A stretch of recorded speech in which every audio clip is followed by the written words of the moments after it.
Alright guys, it's time to do a tune-up on the 2013 Yamaha Raider. I've had the stuff to do this for a little while, but haven't done it yet, and one of my crush washers started leaking some oil, so time to get this done. So I've got 6 quarts of oil since the bike takes 5.2. Just grabbed a Yamaha oil filter and air filter, and then 4 spark plugs.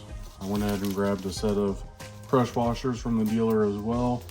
You can get a pack of these on Amazon though for quite a bit cheaper. Let's go ahead and get this done. So I've got a motorcycle lift table obviously, and then a motorcycle jack. This bike has 3 drain plugs. That makes it a little bit of a pain in the butt to change the oil with either of those. I do have a scissor lift on the way, but it's not here yet. So what I'm actually going to do is use some ramps that I made for my car and one for the kickstand, and get this a little bit up in the air so that I'll be able to fit the oil pan underneath it.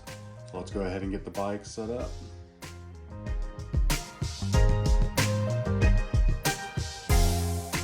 All right, now that the bike is up on these blocks, you can see there's actually room for an oil pan. The oil cap and dipstick on this bike is under the seat, so let's go ahead and get this seat off. As you can see, here's your oil cap.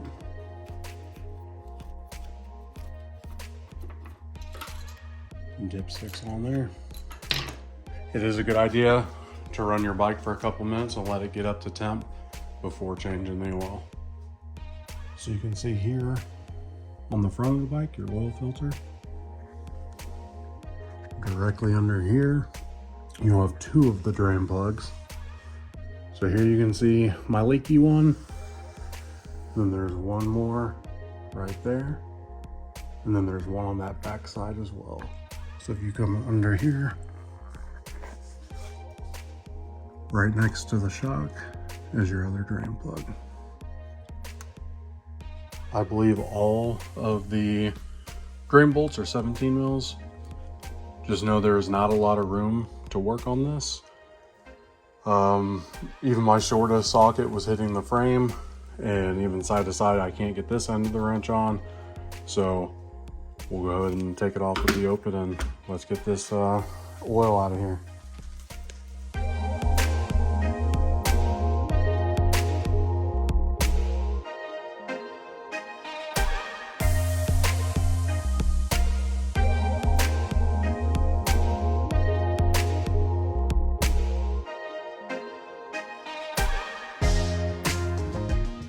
All right, so I got the oil filter changed out. I got the first 2 drain plugs out. I'm going to go ahead and get these crush washers put on, and then get these back on the bike so we can go ahead and grab that last drain plug. And with these crush washers, you do hear both things online of putting the flat side towards the drain plug or putting the curved side towards the drain plug. Other people say it doesn't even matter at all. I'm putting the flat side towards the drain plug for all of mine.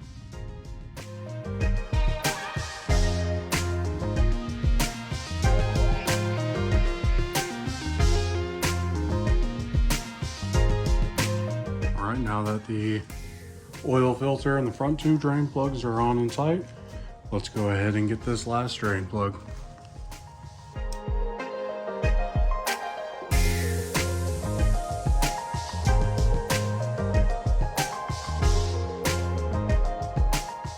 And there was a good lesson. You always want to check, make sure your gasket is left on your oil filter. You don't want to get a double O-ring on there and oil spray out everywhere when you start it up. But you also got to check on your drain plug. I noticed that this one didn't have a washer when I took it down. So I felt around, it felt like there was a lip up there, and sure enough, I was able to get up there and pry an old washer off. So we got that off. Let's go ahead, get the new one put on, and get some oil on the bike.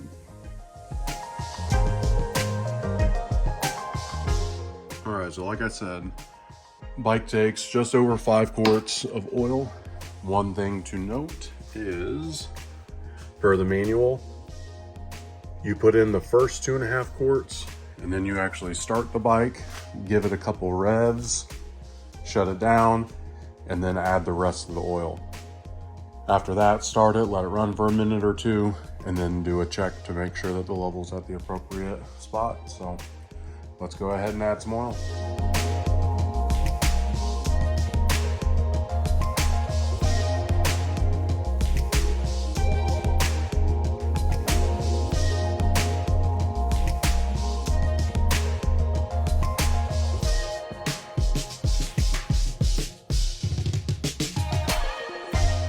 Got the 5.2 quarts of oil in.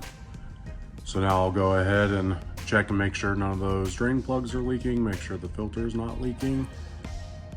Then we'll get her off the ramps and on level ground. Let her run for a minute or two, and then we'll check the oil level.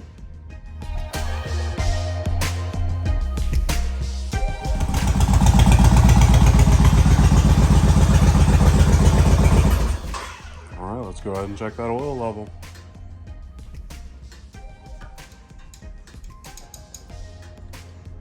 All right, we look good. Oil change is all done. So next, we will move on to getting this tank off and doing our air filter and spark plugs.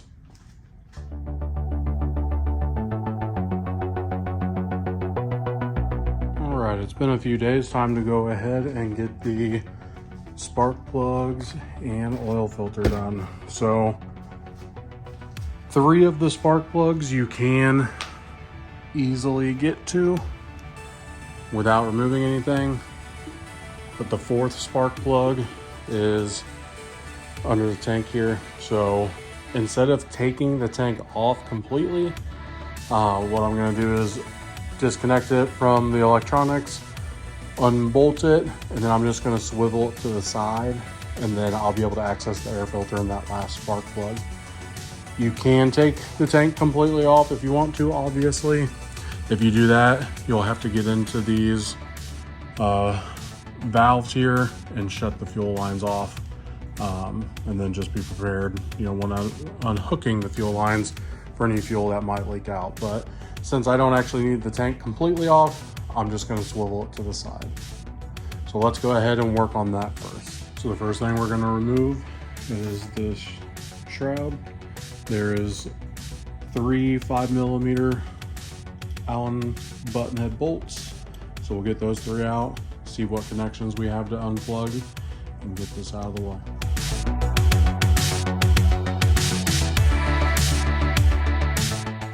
Up here, as you can see, there are 3 plugs we'll need to disconnect, and then 1 vent tube. So we'll go ahead and get those unhooked and get this out of the way. All right, so I only had to remove 2 of the clips to get the shroud off and get that set to the side. Now we'll get this last clip undone. We'll get these clips removed from this bracket.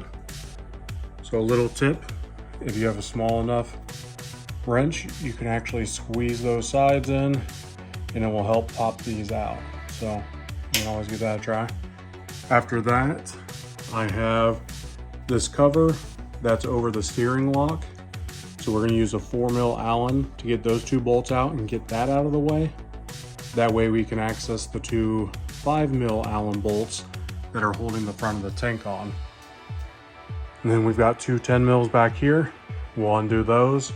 And then from there, we should be able to swivel the tank to the side. It's also a great time to go ahead and clean up your tank.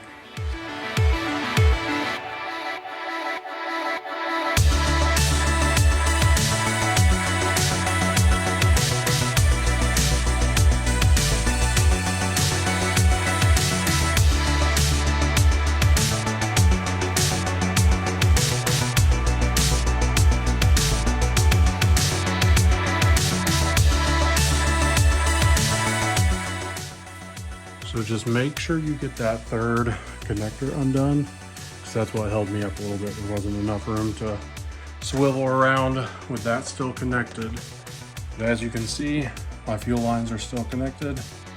Just swiveled off to the side.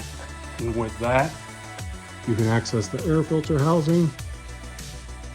And from the top, you can now access that spark plug.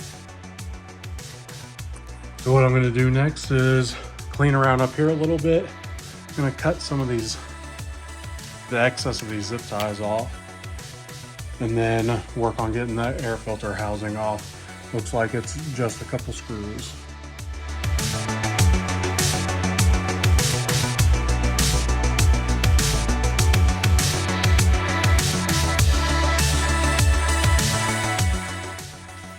All right, we got the air filter out, and she definitely was ready to be changed. So we got the new one here. Part number for anybody who wants it.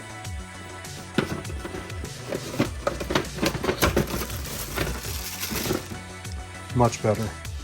So we'll go ahead and get this tossed in. I'm gonna go ahead and get this all cleaned up while I'm in here. And we'll get everything put back together for the air filter. And then we'll start on the spark plugs.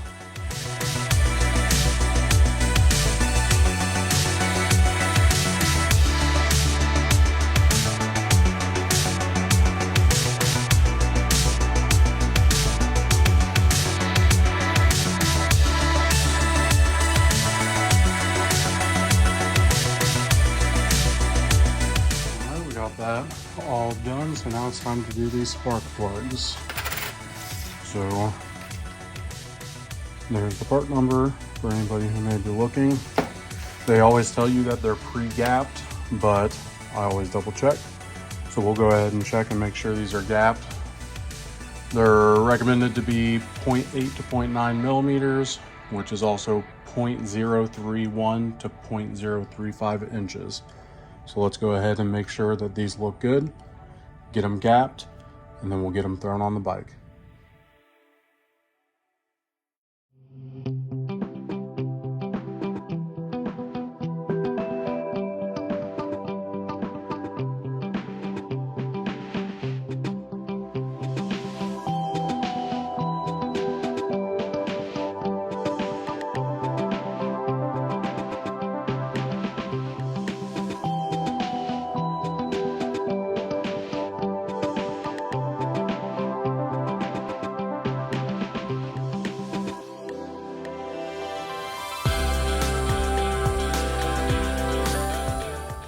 Side note, that spark plug is freaking terrible to get to.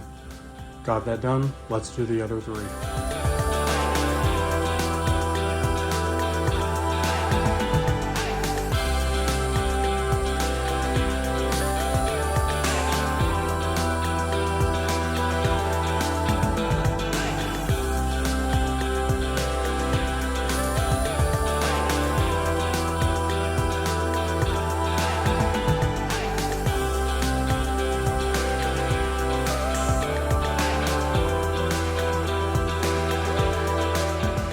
Got all the spark plugs out. They were definitely ready to be changed. The spark plug socket was a 3/4, so just in case you know what that was. Also, the front of the tank was a 6, not a 5. So I found that once I got in there. But now that we got that done, we got them all connected again. Now it's just time to do the reverse. We'll get the tank put back together, and then we'll go ahead and start her up, see how she's running, and this will be done.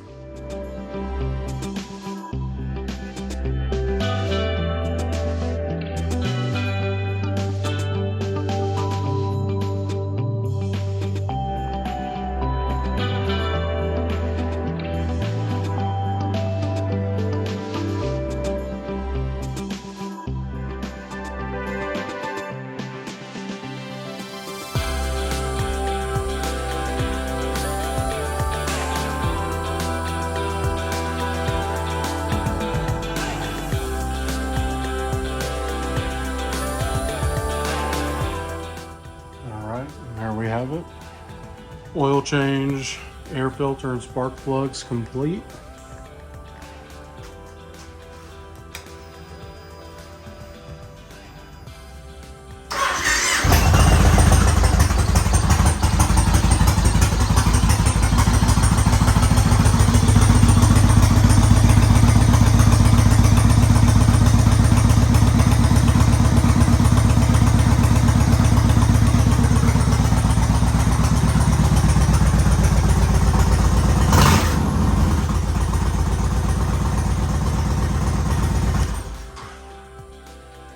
She sounds good.